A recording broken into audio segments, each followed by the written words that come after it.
சிறுகடிக்க ஆசை சீரியலில் அடுத்து வர எபிசோடில் எந்த மாதிரியான ட்விஸ்ட் எல்லாம் இருக்க போகுதுங்கிறத இந்த வீடியோவில் பார்க்கலாம். மீனா முத்துக்கிட்ட ரொம்பவே வருத்தமாக கேட்டுட்ருக்காங்க. என்ன நடந்தது சொல்லுங்கன்னு சொல்லிட்டு கேட்டதும் உடனே நம்ம விஜயாவோட ஃப்ளாஷ்பேக் காட்டுறாங்க. விஜயா ஒரு ஜோசியர்கிட்ட போயிருக்காங்க. என்னன்னு தெரியல சாமி, மனசு முழுக்க ஒரு மாதிரி பாரமாக இருக்குது, ஏதாவது ஒரு இன்சிடென்ட் நடந்துக்கிட்டே இருக்குது, இதுக்கு என்ன காரணன்றதை பார்த்து சொல்லுங்கன்னு சொல்லிக்கிட்டு இருக்காங்க. உன்னுடைய 2வது பையன் இருக்கானாமா, அவனுக்கு எத்தனை வயசுன்னு சொல்லி கேட்குறாங்க. என்னுடைய 2வது பையன் பேர் முத்து, அவனுக்கு 6 வயசு ஆகுதுன்னு சொல்லிட்டு சொல்கிறாங்க.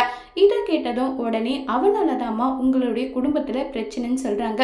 சாமி, அவனுக்கும் இதுக்கும் என்ன சம்மந்தம் இருக்குது? அவனுடைய ஜாதகத்தில் இருக்கிற விஷயத்த தான் நான் சொல்கிறேன். அவன் உங்கள் வீட்டில் உங்கள் கண்ணு முன்னாடி இருந்தால் உங்களுக்கோ இல்லை உங்களுடைய புருஷனுக்கோ உடல்நிலை சரியில்லாமல் ஏதாவது ஒன்று நடக்குன்றாங்க.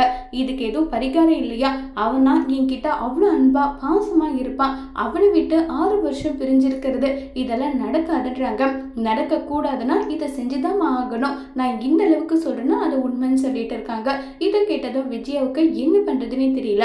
அண்ணாமலை கிட்ட எனக்கு ஒரு 6 வருஷங்க அத்தை வீட்டில் எடுத்துட்டு போயிட்டு விட்டுடலாம், நம்ம போயிட்டு அவனை அப்ப பார்த்துக்கலாங்கன்னு சொல்றாங்க. விஜயா, ஜோசியத்துலலாம் நம்பிக்கை இருக்கலாம், அதுக்குன்னு இந்த அளவுக்கு மூட நம்பிக்கையெல்லாம் இருக்கக்கூடாது. இல்லைங்க, அவங்க கடவுளோட வாக்காதான் இதை சொல்றாங்களோன்னு எனக்கு தோணுது. அத்தை வீட்டில் விட்டுடலான்னு சொல்லிட்டு ரொம்பவே ரிக்வெஸ்ட் பண்ணி கேட்டதோ இதுக்கு மேல அண்ணாமலையால மறக்க முடியறதுல உடனே பாட்டியோட வீட்டுக்கு போயிட்டு நடந்த விஷயத்தையெல்லாம் சொல்றாங்க. ஜோஷியத்தை இந்த காலத்துல நம்பிட்டு இருக்க விஜயா, இதுக்கெல்லாம் நீ பயப்படலாமா? அத்தை, எனக்கு மட்டும் இவனை விட்டு பிரிஞ்சு இருக்கணும்ன்றது ஆசையா என்ன? நான் என்ன அத்தை பண்ணட்டும்னு சொல்லிட்டு விஜய் ஒரு பக்கம் புலம்ப. சரி முத்து, நான் உன்னை பாத்துக்கிறேன், நீ இங்கதான் இருக்கணும்ன்றாங்க.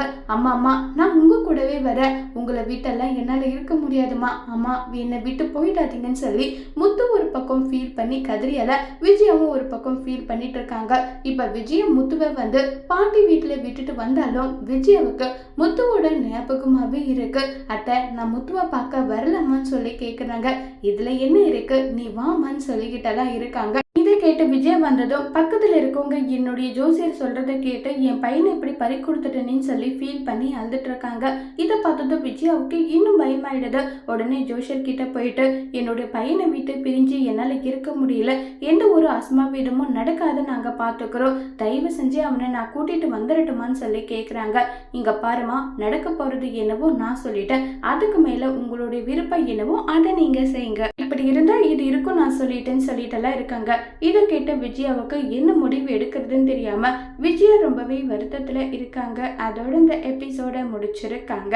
இனி வரப்போற எபிசோட்ல என்ன மாதிரியான ட்விஸ்ட் எல்லாம் இருக்க போகுதுங்கிறத வெயிட் பண்ணி பார்க்கலாம். தேங்க்யூ.